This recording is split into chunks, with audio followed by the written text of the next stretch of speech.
Mais oui, j'ai compris le sens de ma vie grâce à Kick-Ass. Je vais devenir un super-héros, m'entraîner tel un athlète pour avoir un corps de demi-dieu et sauver les populations françaises. C'est parti.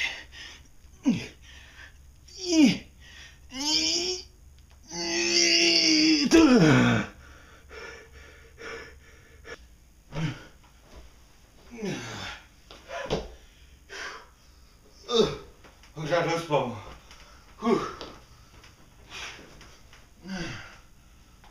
La lecture, c'est plus simple.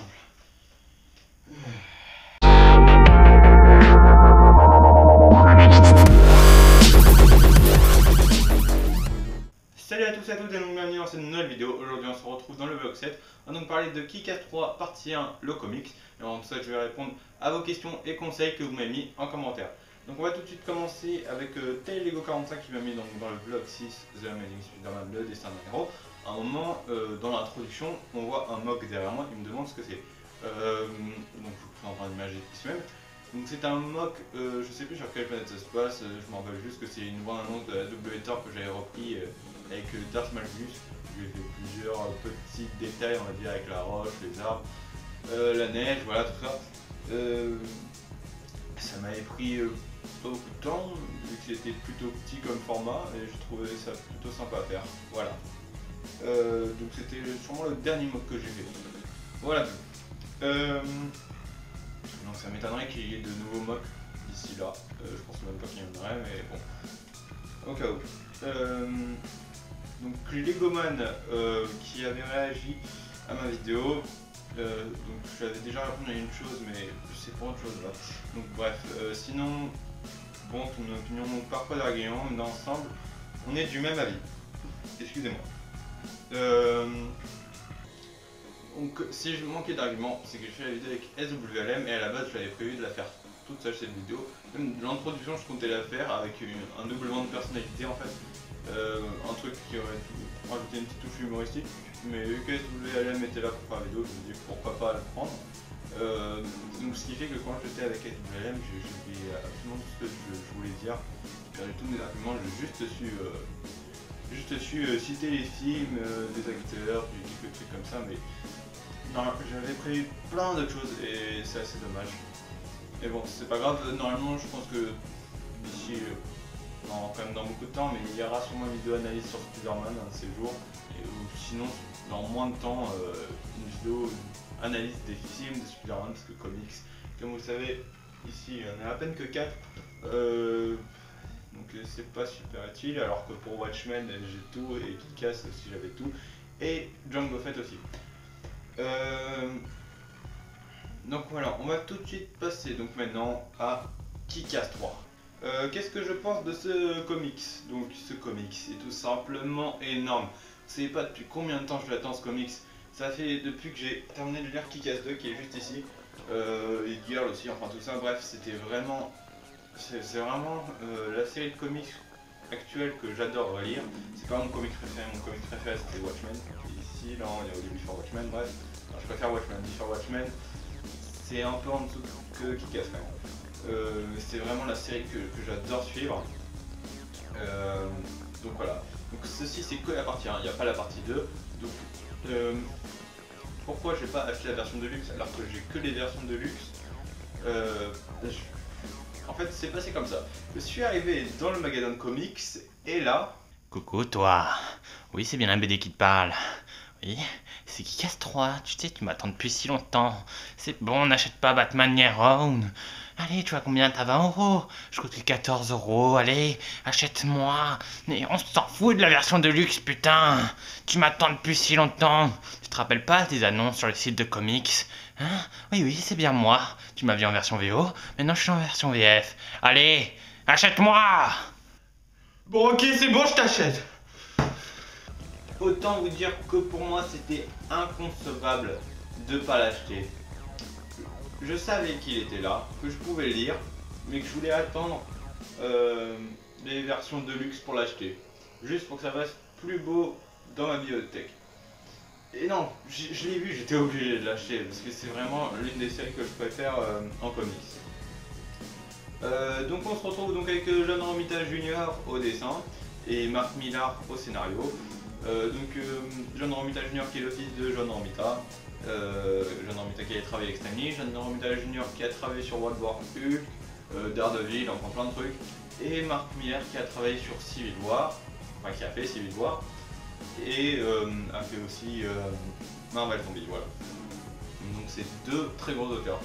Je ne regarde pas, c'est Mark Millar est vraiment l'un des auteurs actuels du comics, quoi. Donc on se retrouve avec la partie 1 de Kick-Ass 3 nommée Civil War, mais en fait il y a plein de titres, c'est juste un des titres des kiosques qui sont sortis aux États-Unis. Il y a aussi Evil Crew, The Big Dad, The Real Life Civil War, voilà, et Seasmighters. Voilà, j'ai un accent de merde, bref. J'essaie de me donner un petit accent, mais en vrai ça se trouve je lis hyper mal. Donc ce comics était vraiment énorme.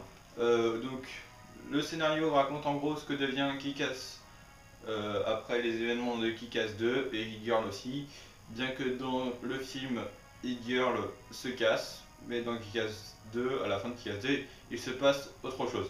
Je peux pas vous dire parce que je suis pas un gros spoiler, donc je vais pas vous gâcher ça. Mais en gros, le développement d'Hit Girl, il y en a pas vraiment. Elle reste dans un même endroit, il s'y passe pas grand chose.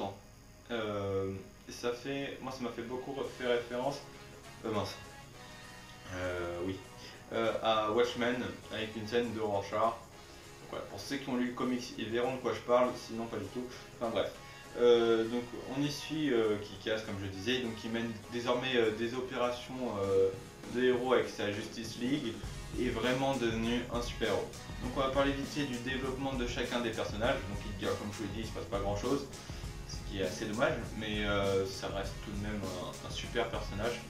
Bien que je préfère le Hit Girl dans le film que dans le comic, parce que dans le film, j'ai eu la malchance de lire les comics après le film, ce qui a fait que ça m'a un peu gâché les comics, parce que dans le film, je trouvais le film meilleur, parce que ils reprennent les mêmes personnages, mais ils ajoutent ou enlèvent des trucs qui les rendent meilleurs. Donc c'est pour ça que des fois ça m'a déçu à certains moments le comics, parce que j'avais vu le film. Et là, je vais en prendre l'occasion d'avoir le livre avant le comics. Le livre avant le comics avant le film, qu'est-ce que je raconte. Donc on parlera du film après. Donc voilà, c'est superbe. Et donc au niveau de l'évolution de Kick-Ass, Kick-Ass a vraiment une très grande évolution dans l'histoire Kick-Ass. Excusez-moi, dans la trilogie Kick-Ass. Dans Kick-Ass, c'est ses origines, un peu spéciales.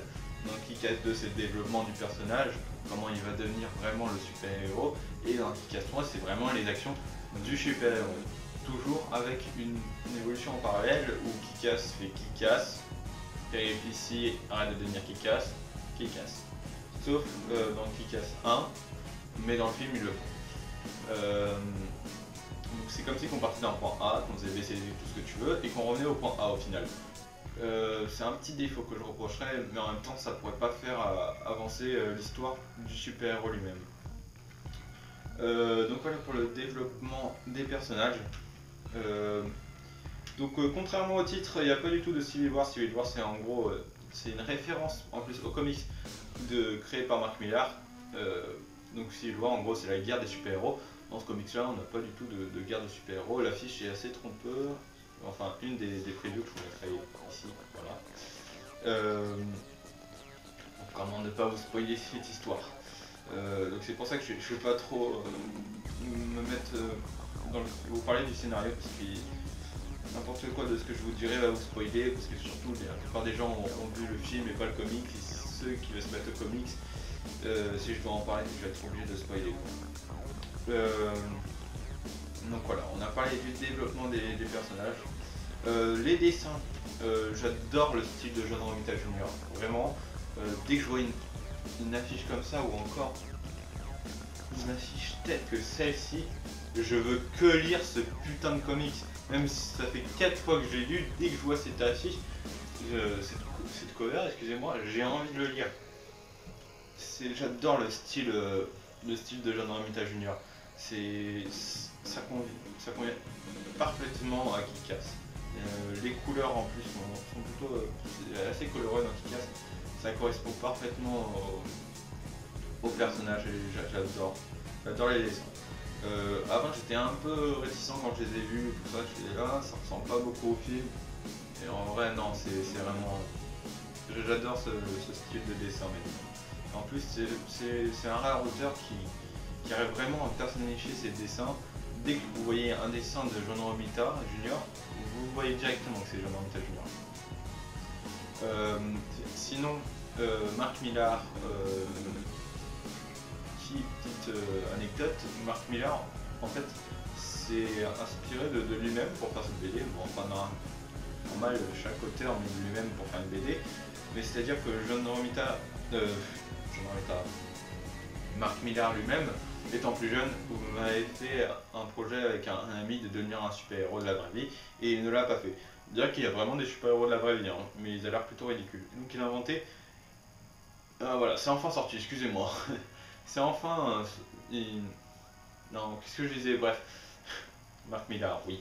Et donc il a mis au point cette BD pour raconter les histoires qu'il aurait eues, sûrement s'il serait devenu un super-héros. Donc ça m'étonnerait de rencontrer des personnes comme Guillaume.